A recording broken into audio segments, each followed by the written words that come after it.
साथियों, देश के छोटे किसानों के बढ़ते हुए सामर्थ्य को संगठित रूप देने में हमारे किसान उत्पाद संगठनों एफपीओ की बड़ी भूमिका है।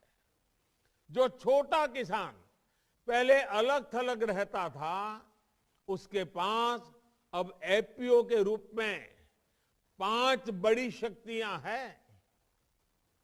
पहली शक्ति है बेहतर बार्गेनिंग, यानी कि मोलभाव की शक्ति।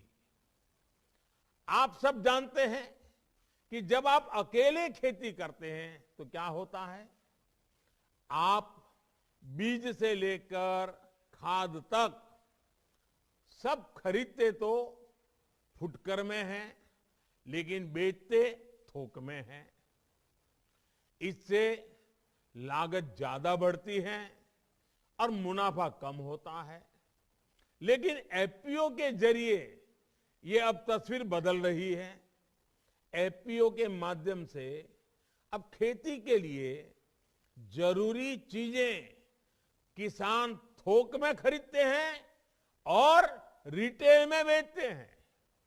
एफपीओ से जो दूसरी शक्ति किसानों को मिली है वो है बड़े स्तर पर व्यापार की।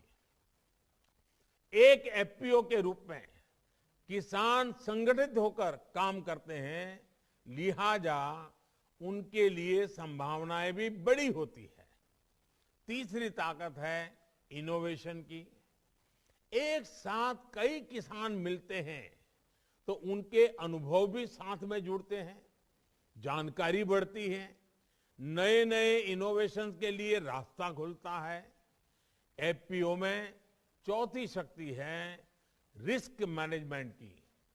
एक साथ मिलकर आप चुनौतियों का बेहतर आकलन भी कर सकते हैं, उससे निपटने के रास्ते भी बना सकते हैं।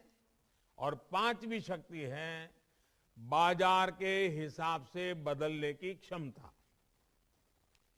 बाजार और बाजार की डिमांड तो लगातार बदलती रहती है, लेकिन छोटे किसानों को या तो उसकी जानकारी नहीं मिलती या फिर वो बदलाव के लिए संसाधन नहीं जुटाता पाता। कभी सारे लोग एक ही फसल बो देते हैं और बाद में पता चलता है कि उसकी डिमांड ही कम हो गई। लेकिन एफपीओ में आप न केवल बाजार के हिसाब से तैयार रहते हैं, बल्कि खुद बाजार में नए उत्पाद के लिए डिमांड पैदा करने की ताकत भी रखते हैं।